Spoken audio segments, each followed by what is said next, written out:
এটি একটি বাংলা খবরের চ্যানেল। খবর দেখতে হয়, না হলে পিছিয়ে পড়তে হয়।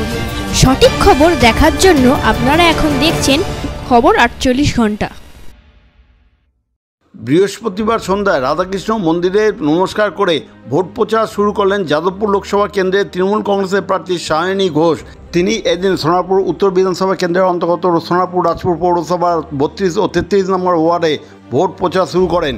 সাংবাদিকরা প্রশ্ন করেন আগামীকাল প্রথম দফার ভোট শুরু হচ্ছেন, তাতে তিনি বলেন তৃণমূল কংগ্রেসের কনফিডেন্স আছে। 42টি আসনের মধ্যে 7 দফা 8 দফা ভোট হচ্ছে ও 900 কোম্পানির কেন্দ্রীয় বাহিনী পাঠাতে হচ্ছে।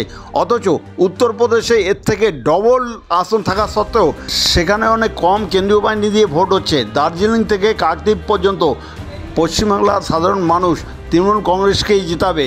রাজ্যপালের সম্বন্ধে প্রশ্ন করলে তিনি বলেন মহামান্য রাজ্যপাল তার নিজের এখতিয়ার থেকে বাইরে চলে যাচ্ছেন। এই খবর আপনারা দেখছেন একমাত্র খবর 48 ঘন্টা পর্দায়। নতুন নতুন খবর দেখার জন্য এই চ্যানেলটিকে সাবস্ক্রাইব করুন ও পাশে বেল আইকনটি আছে তা প্রেস করুন।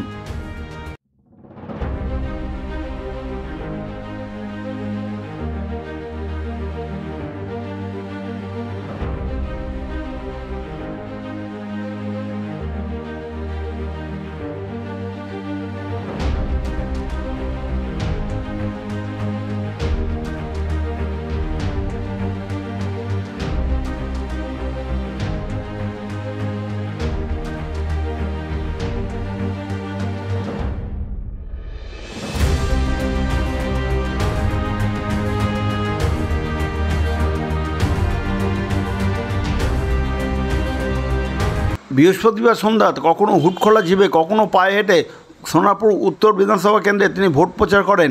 তিনি সাংবাদিকদের মুখোমুখি হয়ে কী বলেছেন তা শুনুন খবর 48 ঘন্টার পর্দায়। শ্রী হনুমান জন্ম জয়ন্তী উপলক্ষে আগামী 23 এপ্রিল 2024 মঙ্গলবার ইস্কন মহাপ্রভুদের দ্বারা শ্রীমদ্ ভগবতের অমৃত কথা পূজা, 108 রকম ভোগ নিবেদন এবং বিশাল শান্তি যজ্ঞ আরতি, সেই সঙ্গে বাবার মহাপ্রসাদ ভোগ বিতরণ অনুষ্ঠান হবে।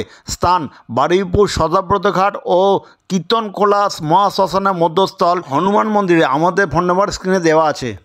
আগামী 23 এপ্রিল মঙ্গলবার হনুমান জন্মজয়ন্তী। এই উপলক্ষে 22 এপ্রিল ও 23 এপ্রিল হনুমান মন্দির, স্থান সদাব্রত ঘাট ও কীর্তনখোলা মধ্যস্থলে দুদিন বিশাল মেলা।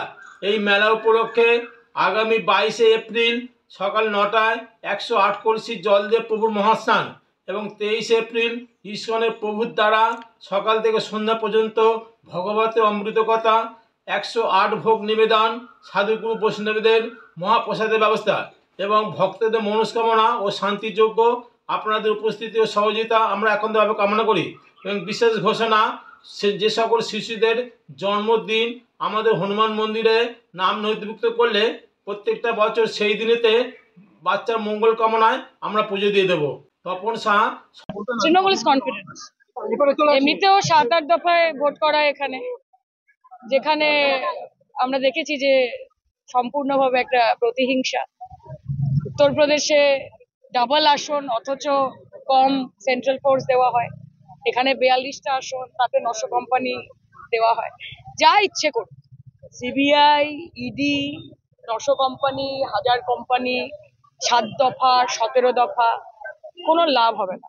মানুষ মমতা বন্দ্যোপাধ্যায়ের সঙ্গে আছে এবং সেটা দার্জিলিং থেকে শুরু করে কাকদ্বীপ অব্দি মমতা বন্দ্যোপাধ্যায়ের পাশে কিছু বলার নেই। উনি ওনার সাংবিধানিক জায়গা থেকে, ওনার ডিউটিফুল জায়গা থেকে হয়তো কিছু ডাইমেনশন অতিক্রম করে যাচ্ছেন, কিছু লিমিটের বাইরে চলে যাচ্ছেন। মহামান্য রাজ্যপাল বাংলার মানুষ সবটাই বিবেচনা করছে, কাজে তারা ভোট বাক্স ঢুকতে দেবে।